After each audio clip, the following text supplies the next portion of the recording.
Cette fois, il semblerait bien que c'en est terminé du bull run. Bonjour à tous et bienvenue sur Dr Crypto. Aujourd'hui, on a beaucoup de choses à voir puisque il s'est passé des choses ce week-end. Le marché a littéralement craché grâce à Donald Trump et ses tarifs douaniers, sa nouvelle politique économique visant à faire des États-Unis un pays beaucoup plus riche qu'avant grâce à l'arrivée massive de droits de douane. Et si jamais vous ne savez pas pourquoi Donald Trump est en train de faire ça actuellement, c'est parce que tout simplement cette année, il va falloir rembourser 9 000 milliards de dettes américaines qui a été contractée à l'époque pendant le Covid, et donc Donald Trump n'a pas le choix que de trouver ces 9 000 milliards, et ça passe par une probable guerre commerciale, et donc l'arrivée de gros problèmes sur les marchés en général, mais aussi bien sûr sur les marchés en crypto. Et là on le voit directement, coup d'œil sur l'intégralité des indices, on voit que ça vend en pagaille sur tous les marchés. Sur les SP500, on peut voir qu'on a eu une chute assez dramatique, on peut voir qu'on est sur un léger rebond actuellement, c'est aussi le cas pour Bitcoin, mais ne nous y trompons pas, cette chart, ce pattern montre bel et bien un schéma de crise, voire potentiellement de crack si ça perdure pendant plusieurs jours. Au niveau de l'Asie et du Japon, on peut voir que le marché a fermé aujourd'hui vraiment dans le rouge très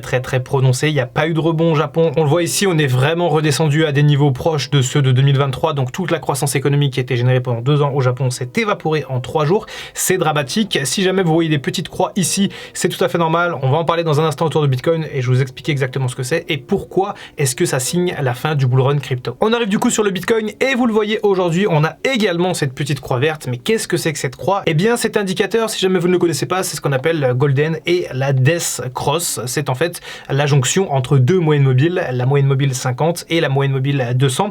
Et en fait, grosso modo, ces croix indiquent les débuts de cycle haussier et les fins de cycle haussier, les débuts de bear market. Quand on dézoome un petit peu, on peut voir que à chaque fois qu'on a une croix, qu'on a un croisement des moyennes mobiles, effectivement, on change de dynamique. On peut voir que ça a été le cas en 2023, on peut voir également que ça a été le cas en fin d'année 2024 avec une montée massive. Et là, le problème, c'est que ça y est, on vient de recroiser cette nuit et donc on se dirige probablement vers un cycle baissier, au moins à minima dans les prochains jours ou les prochaines semaines. Ce ne sont pas des cycles qui sont permanents, on le voit ici d'ailleurs, on a eu un petit mouvement baissier entre le mois d'août 2024 et le mois d'octobre et ensuite c'est reparti, mais ce que nous disent les chiffres et ce que nous disent les analytiques, c'est que ça y est, on vient de passer la Death Cross et donc les moyennes mobiles ont croisé et potentiellement on va partir sur plusieurs semaines de baisse. En gros, la baisse n'est pas terminée, loin de là. Alors pourquoi est-ce que je vous parle de cet indicateur et que j'estime que moi c'est la fin du bull run? Parce que tout simplement c'est mon indicateur également stratégique, c'est-à-dire que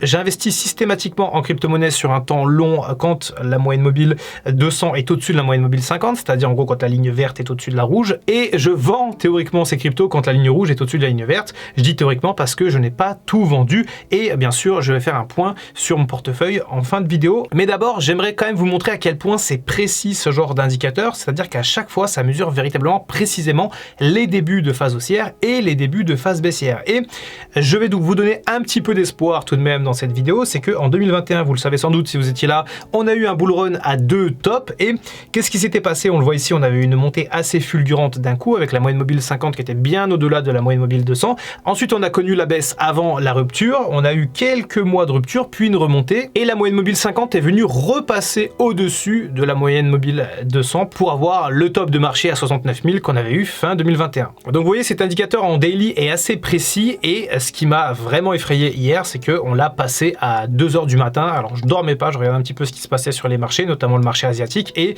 je l'ai vu en direct à 2 h du matin quand on a eu la bougie weekly d'hier. Et bien on l'a passé. Je surveillais vraiment attentivement ce signal. Pourquoi? Parce qu'en fait, moi quand j'ai ce signal là, généralement je vends mes positions parce que historiquement ça peut aller encore plus bas.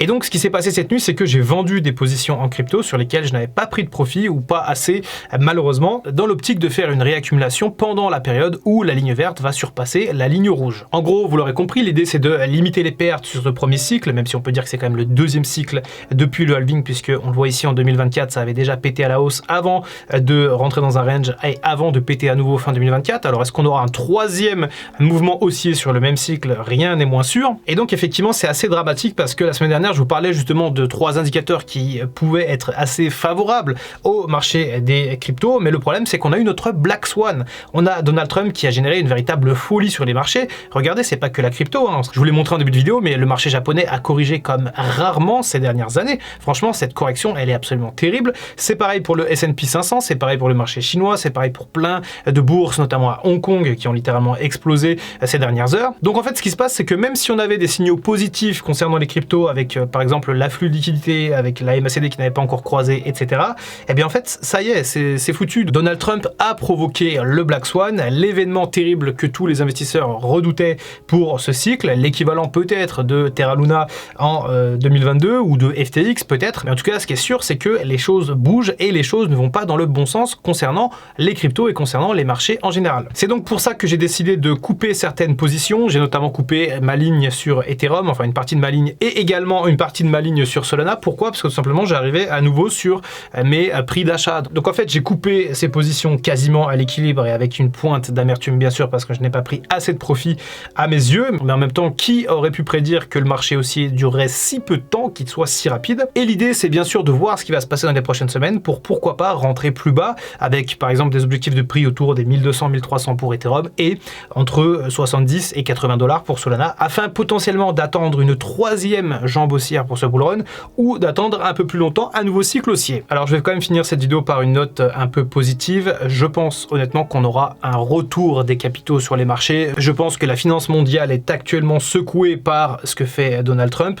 J'espère vraiment que la stratégie de Trump va fonctionner avec les tarifs douaniers parce qu'il y a une chance que ça ne fonctionne pas, que les États-Unis entrent dans une grande récession et que ça soit vraiment la galère et que ça soit dramatique notamment pour les crypto-monnaies. Pour l'instant, je reste donc en stand-by. Je vous dirai tout ce que je fais sur Telegram. Je vous informerai de tous mes mouvements. Concernant cette jambe haussière qu'on a connue en fin d'année et début d'année 2025, j'ai juste envie de dire merci les Memecoin parce que sans les Memecoin, vraiment, mon wallet aurait fait la tronche. J'aurais quasiment pas fait de gain. Et encore une fois, je le répète et je le rabâche, mais quand je prenais des profits à x2, x3, x4 sur certains Memecoin au listing et que certaines personnes me disaient mais non, ça va aller à x10, x50, x100, eh bien regardez aujourd'hui où est-ce qu'on en est. Encore une fois, il faut toujours prendre des profits quand on a l'occasion et croyez-moi, je regrette de ne pas avoir pris plus de profits sur Solana et sur Ethereum notamment. Pour le moment, j'estime que cette phase de bullrun est terminée. On la voit ici entre les deux croix, mais on en a eu également une entre 2023 et 2024. Donc peut-être, probablement, on en aura une troisième d'ici peut-être l'automne, fin d'année 2025, si encore une fois tout se passe bien au niveau de l'économie mondiale, s'il n'y a pas de récession, si les taux baissent, si les États-Unis sont capables de payer les 9 000 milliards de dettes qu'ils ont. Bref, ça fait beaucoup de si et je dois dire que c'est assez inquiétant pour l'avenir. Bien entendu, ce n'est que mon point de vue. Peut-être que cette death cross va disparaître si jamais Bitcoin finit sa journée au-delà des 86 000 $. Et encore une fois, je serais vraiment très surpris que ça arrive, mais on ne sait jamais. En crypto, il ne faut jamais dire jamais justement, mais pour l'instant, ma théorie, c'est que le bullrun est terminé, au moins pour le moment. Retrouvez-moi sur Telegram, je détaille tous mes mouvements. C'était Dr Crypto. On se retrouve très bientôt pour une prochaine vidéo. Maintenant, comme d'habitude, prenez soin de vous et prenez soin de votre portefeuille. I can feel the blood creeping up from the heathens. Got will, got fight, got pride, got reason. If they wanna go eat, then you know I'm gon' feed them. If you're coming for me, hope you're ready for a demon.